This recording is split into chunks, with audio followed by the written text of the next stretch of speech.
Assalamualaikum warahmatullahi wabarakatuh. Waalaikumsalam warahmatullahi wabarakatuh. Alhamdulillah. Alhamdulillahil qa'il fi kitabihil azizil hakim.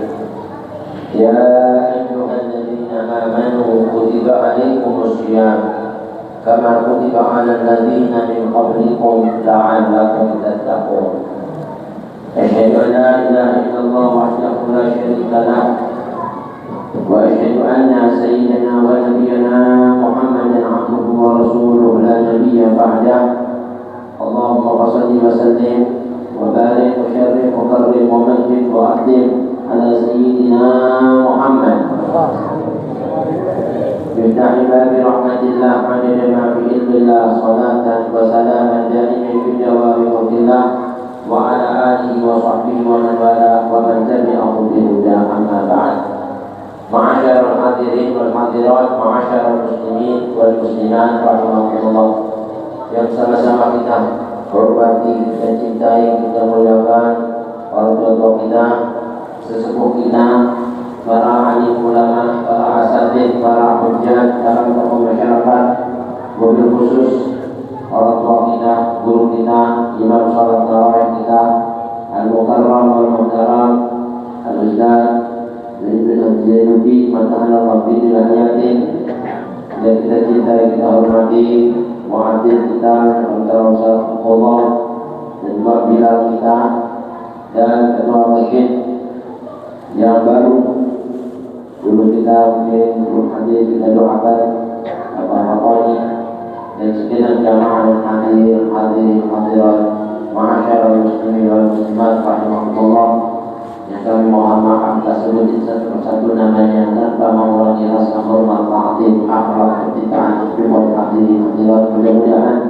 keringanan langkah kita, keluangan waktu kita, ketulusannya kita pada malam yang berbarakah ini bersama-sama kita melaksanakan sholat isya berjamaah, dilakukan dengan sholat tarawih berjamaah, dan mudah-mudahan segenap amal ibadah puasa kita di tahun ini Ramadan Allah Subhanahu wa taala ijabahi, dan mudah-mudahan Allah panjangkan umur kita, Allah sehatkan tubuh kita, luaskan rezeki kita, tetapkan iman Islam kita, dan Allah selalu berikan bagi kita taufik, hidayah, inayah serta keridhaannya, sehingga kita dapat menggenapi bilangan puasa kita tahun ini bi'adamiha wa asrafiha wa afdaliha wa ahsaniha dengan sebaik-baik persembahan amal ibadah, dan Allah berikan kita malam Lailatul Qadarnya, memasuki hari raya dalam keadaan a'idina faizin tahun demi tahun, sininan adidah wa a'wam madidah,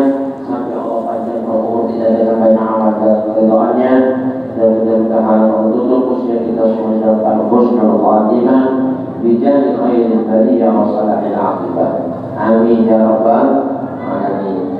Hadirin sedikit, pada malam yang berbarakah ini tiada terasa kita telah melaksanakan 10 hari puasa Ramadan, dan kita sudah melaksanakan sholat tarawih sudah 11 kali. Mudah-mudahan semua amal ibadah kita diterima Allah. Amin. Hadirin, tertera di dalam ayat suci Al-Quran, Allah berfirman tentang keutamaan ibadah puasa. Disebut ya ayyuhalladzina amanu, hai orang-orang yang beriman. Allah menghitapkan kepada kita semua orang mukmin. Kenapa hadirin? Karena ibadah puasa ini mungkin bagi orang-orang yang masih belum dikatakan iman dan sholiqah, masih dikatakan mungkin muslim, belum beriman benar. Karena apa? Khawatir kalau ibadah puasa ini dilimpahkan kepada semua manusia, manusia akan menganggap berat. Dan dalam amal ibadah, Allah tak pernah menjadikan kita berat dalam perintah. Makanya dalam Al-Quran Allah berfirman, yuridullahu bikumul yusra wa la yuridu bikumul usra. Allah menghendaki dalam perintah amal ibadah apa saja itu kemudahan, bukan sesuatu yang memberatkan. Makanya hitopnya ya ayyuhalladzina amanu. Kalau ya ayyuhan nas atau ya ayyuhal muslimun, jadi mungkin sebagian orang muslim yang belum imannya mantap, ibadah puasa masih dibilang berat. Mohon maaf, kira-kira orang Islam ada nggak yang masih nggak puasa? Ya kan? Makanya Allah nggak panggil ya ayyuhan nas atau ya ayyuhal muslimun, tapi ya ayyuhal ladina amanu. Dia orang-orang yang beriman. Biasanya orang-orang yang beriman itu sangat cinta Allah. Innamal mu'minuna asyaddu hubban fillah. Orang mukmin itu sangat cinta Allah. Nah biasanya orang itu kalau sudah cinta sama siapa yang dicintainya, perintah apapun yang diperintahkan atasnya juga dirasakan berat. Kira-kira ini puasa berat apa ringan? Yang ngomong masih gini, masih ragu ke imannya. Ringan apa berat? Mantap. Berarti benar mungkin semuanya udah amin. Tapi kalau masih ada yang ringan apa berat ya, tidak jelas. Iman masih belum jelas. Jadi kalau sudah dibilang ya ayyuhalladzina amanu, udah bukan berat. Mungkin kalau ada orang mukmin masih bilang berat juga, Allah panggil dengan khitabnya kutiba alaikumusiyam kama kutiba alal ladzina min qablikum. Puasa ini wajib buat orang beriman, sebagaimana puasa juga sudah diwajibkan buat orang-orang sebelum kalian. Kenapa Allah berfirman tambahannya dengan kalimat kama kutiba alal ladzina min qablikum? Jadi kalau seandainya buat orang mukmin mungkin masih ada yang bilang berat, karena mohon maaf, orang mukmin terawihnya awalnya semangat, tengah-tengah mulai kendor. Benar apa enggak? Ini sekarang terawih hari pertama, hari ke-10 banyak Ramadan ini. Hari pertama udah kuat ya. Sekarang kekuatan ini. Jadi katanya ulama berarti ada juga orang mukmin yang bilang, tapi ya hari ini nggak terawih dulu deh. Ya kan? Ada yang begitu.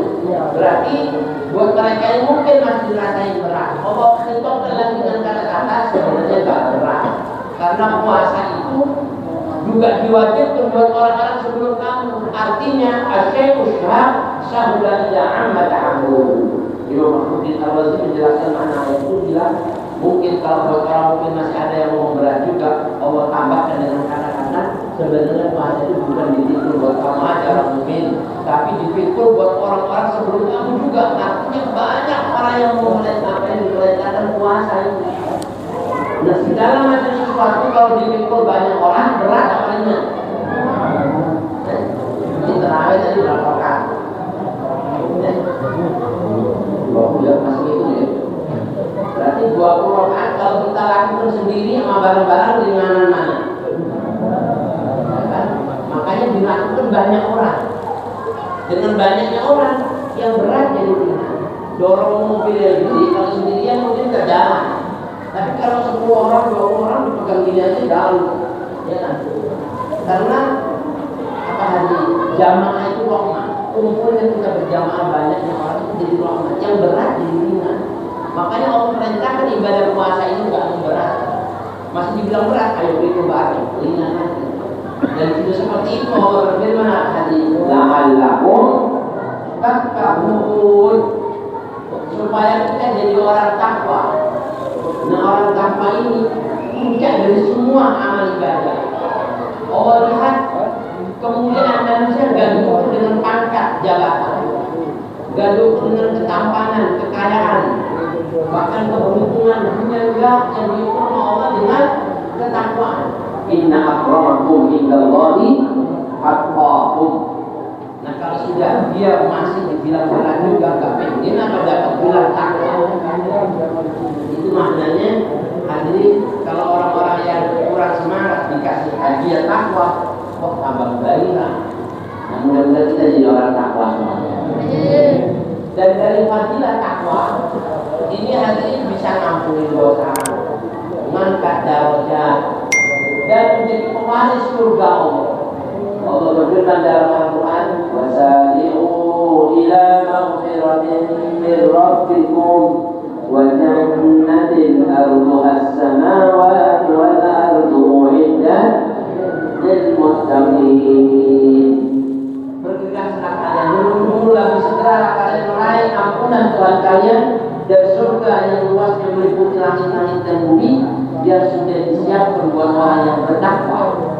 Jadi puasa ini bisa mencetak kita jadi orang takwa. Kalau sudah takwa, Allah sudah siapkan surga.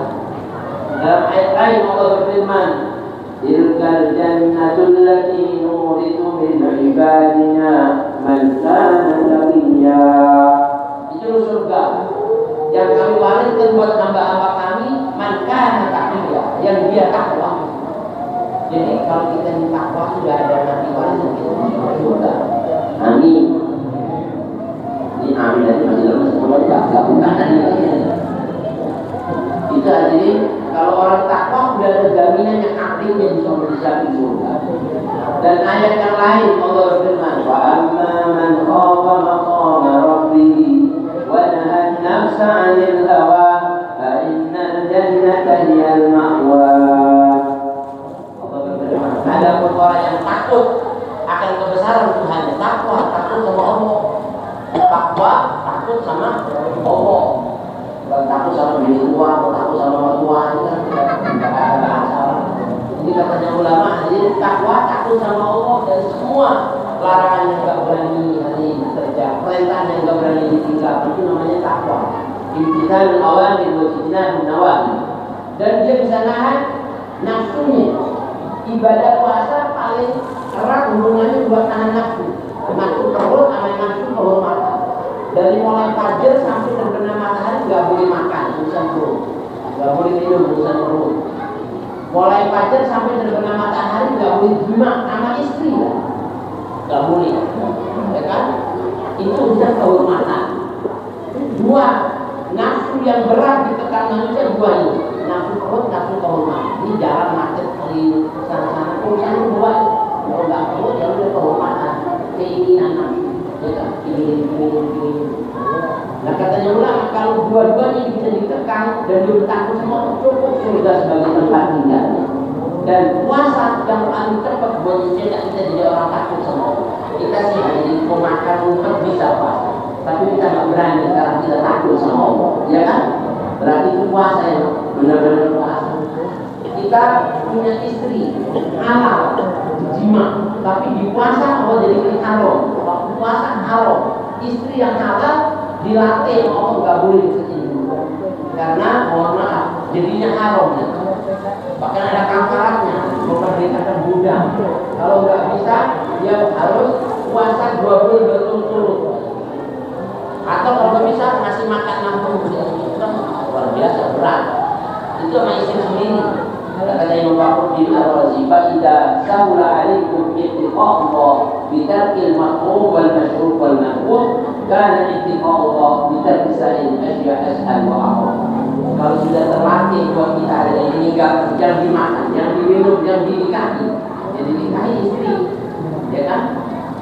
Ini yang halal sifatnya, zatnya halal, makanan, minumannya air, ini halal. Tapi begitu ada cukup, nggak boleh diminum. Sekalipun yang ada di rumah kita yang punya kita beli dari uang halal, nggak boleh. Nah kata ulama, ini dari zat yang halal aja kita nggak boleh deketin. Nah nanti setelah berkahnya puasa akan terpanggil di benak kita. Nggak bakal berani kita mau deketin dari zat yang halal. Makanan haram, minuman haram, perempuan tahu. Kalau kita ditawarin haram, pasti kita bakal ngajar kamu.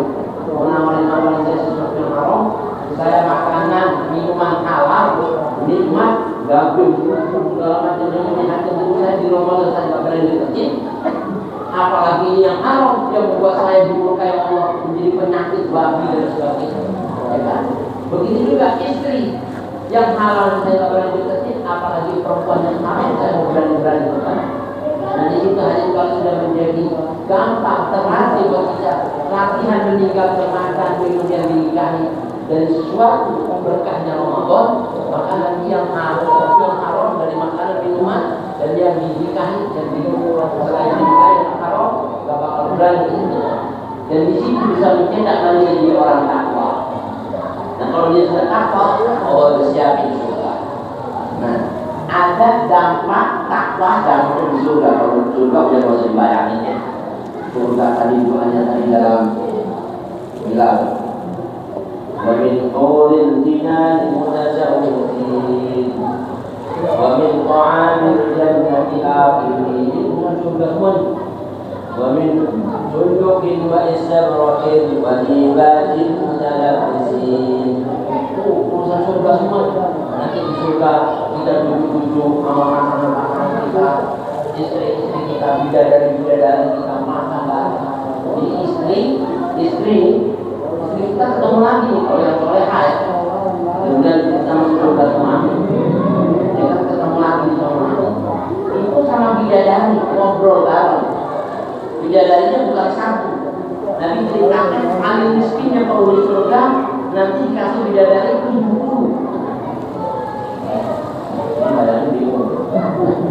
70 bidadari buat satu orang laki-laki. Belum istrinya sendiri. Istrinya itu ada yang bilang nanti masuk surga nanti disorot lebih cantik dibanding bidadari. Amin.